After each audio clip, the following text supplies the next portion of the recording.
नमस्कार। आज हम ज्योतिष के एक बहुत ही दिलचस्प और पावरफुल टूल को समझने जा रहे हैं। एक ऐसा टूल जो जिंदगी की सबसे बड़ी पहेली को सुलझाने में हमारी मदद करता है कि भाई हमारे लिए कोई भी चीज़ आखिर होगी तो कब होगी। मेरे लिए चीजें आखिर कब होंगी, ये एक ऐसा सवाल है जो हम सब कभी ना कभी खुद से जरूर पूछते हैं। चाहे वो करियर की बात हो, शादी की या जिंदगी में किसी बड़े बदलाव की। ये जो बेचैनी है ना कि आखिर कब, ये बहुत ही नेचुरल है। ज्योतिष के हिसाब से इस सवाल का जवाब हमारी जन्म कुंडली में ही कहीं छिपा हुआ है और उसे पढ़ने की जो चाबी है उसका नाम है विंशोत्तरी दशा। तो चलिए आज इस कॉस्मिक भाषा को थोड़ा समझने की कोशिश करते हैं। तो ये विंशोत्तरी दशा आखिर है क्या चीज?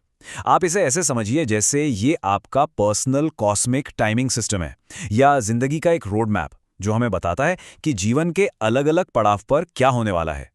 तो दशा का मतलब क्या है? देखिए, बहुत ही सरल शब्दों में कहें तो ये समय का एक ऐसा पीरियड है जिसमें कोई एक खास प्लैनेट, समझ लीजिए ड्राइवर सीट पर आ जाता है और हमारी जिंदगी को अपने तरीके से प्रभावित करने लगता है। यही वो सिस्टम है जो हमें बताता है कि क्या हो सकता है और सबसे जरूरी कब हो सकता है। विंशोत्तरी दशा सिस्टम का जो पूरा साइकिल है वो 120 साल का होता है। इसे इस तरह से डिजाइन किया गया है कि एक इंसान की पूरी जिंदगी को कवर कर ले, मतलब एक पूरा लाइफ साइकिल। अब देखें, इसमें जो सबसे दिलचस्प बात है वो है इसका सीक्वेंस, इसका क्रम। ये हमेशा केतु से ही शुरू होता है और बुध पर जाकर खत्म होता है। और हर ग्रह का अपना एक फिक्स टाइम पीरियड होता है, जैसे शुक्र के 20 साल हैं या सूर्य के 6 साल। जब 120 साल पूरे हो जाते हैं तो यही साइकिल फिर से शुरू हो जाता है। तो सवाल ये है कि किसी भी इंसान के लिए ये साइकिल शुरू कैसे होता है। इसका जो स्टार्टिंग पॉइंट है वो जन्म के समय चंद्रमा की पोजीशन से तय होता है। मतलब जन्म के वक्त चंद्रमा जिस नक्षत्र में होता है उसी नक्षत्र के स्वामी ग्रह की दशा से जीवन की शुरुआत होती है। अच्छा, अब जब हम बेसिक बातें समझ गए हैं तो चलिए जरा समय की इन परतों को और गहराई से खोलते हैं। दशा सिस्टम के दो सबसे अहम हिस्से हैं, महादशा और अंतर्दशा।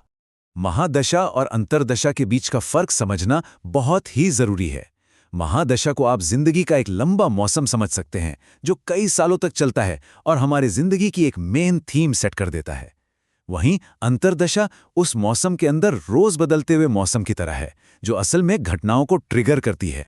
तो सबसे जरूरी बात यही है, इसे एक सिंपल फॉर्मूले की तरह याद रख सकते हैं। महादशा का ग्रह बैकग्राउंड सेट करता है और अंतर्दशा का ग्रह उस स्टेज पर एक्शन करता है।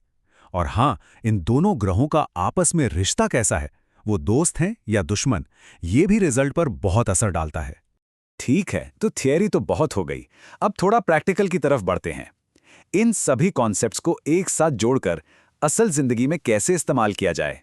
यहां पर 4 बहुत ही सिंपल स्टेप्स हैं। सबसे पहले ये देखें कि अभी महादशा किस ग्रह की चल रही है। फिर दूसरा और सबसे जरूरी स्टेप, कुंडली में उस ग्रह की पोजीशन देखिए, क्या वो मजबूत है या कमजोर, अच्छे घर में है या नहीं। इसके बाद ये पता कीजिए कि अभी अंतर्दशा किस ग्रह की है और आखिर में इन दोनों ग्रहों की एनर्जी को मिलाकर समझने की कोशिश कीजिए कि नतीजा क्या हो सकता है। चलिए एक उदाहरण से समझते हैं। मान लीजिए किसी की शनि की महादशा चल रही है। अब अगर शनि कुंडली में मजबूत है तो इस दौर की थीम होगी मेहनत, अनुशासन और धैर्य, जिसके बाद सफलता मिलेगी।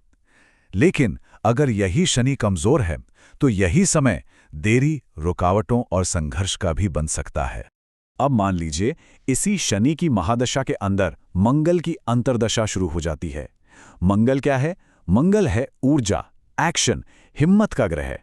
और ज्योतिष में शनि और मंगल को एक दूसरे का दुश्मन माना जाता है। तो ये एक काफी दिलचस्प कॉम्बिनेशन बन गया। तो जब ये दो दुश्मन ग्रह एक साथ काम करते हैं तो होता क्या है? एक तरफ शनि की धीमी अनुशासित एनर्जी है और दूसरी तरफ मंगल की तेज आक्रामक ऊर्जा। तो ये एक तरह का स्टॉप गो वाला माहौल बना सकता है। इसका मतलब ये हुआ कि एक्शन तो होगा मंगल की वजह से, लेकिन कामयाबी के लिए बहुत ज्यादा मेहनत और सब्र शनि की वजह से की जरूरत पड़ेगी। ये असल में संघर्ष के बाद मिलने वाली जीत को दिखाता है। अच्छा, अब इस पूरे सिस्टम को सही तरीके से समझने और नेविगेट करने के लिए चलिए कुछ जरूरी नियम और ध्यान रखने वाली बातें जान लेते हैं। इन सुनहरे नियमों को हमेशा याद रखना चाहिए। दशा सिर्फ एक टाइमिंग टूल है। कहानी की मेन थीम महादशा बताती है, लेकिन असल घटना का ट्रिगर तो अंतर्दशा ही होती है। और हाँ, ग्रह किस नक्षत्र में बैठा है ये भी उसके परिणाम की क्वालिटी तय करने में बहुत बड़ा रोल निभाता है। और हाँ, कुछ आम गलतियों से बचना भी बहुत जरूरी है। कभी भी सिर्फ महादशा देखकर कोई नतीजा मत निकालिए। अंतर्दशा को नजरअंदाज करना सबसे बड़ी भूल हो सकती है। और सबसे जरूरी बात, इस ज्ञान का इस्तेमाल डरने के लिए नहीं, बल्कि जागरूक होकर तैयारी करने के लिए करना चाहिए। और अंत में एक बहुत ही जरूरी एडवांस्ड टिप। सबसे सटीक भविष्यवाणी के लिए हमेशा 3 चीजों को एक साथ देखा जाता है। दशा यानी कौन सा ग्रह एक्टिव है, गोचर यानी आसमान में इस वक्त ग्रह कहाँ चल रहे हैं, और आपकी कुंडली का अपना प्रॉमिस यानी जन्म के समय ग्रहों में कितना दम था। जब ये तीनों चीजें एक साथ मिलती हैं तभी कोई घटना होती है। तो ये समझना सिर्फ भविष्य जानना नहीं है, बल्कि सही समय पर सही कदम उठाने की तैयारी करना है। तो अब सवाल ये उठता है कि जब हम अपने जीवन के रोड मैप को पढ़ना सीख रहे हैं तो हम अपने वर्तमान मौसम का सबसे बेहतर इस्तेमाल कैसे करेंगे।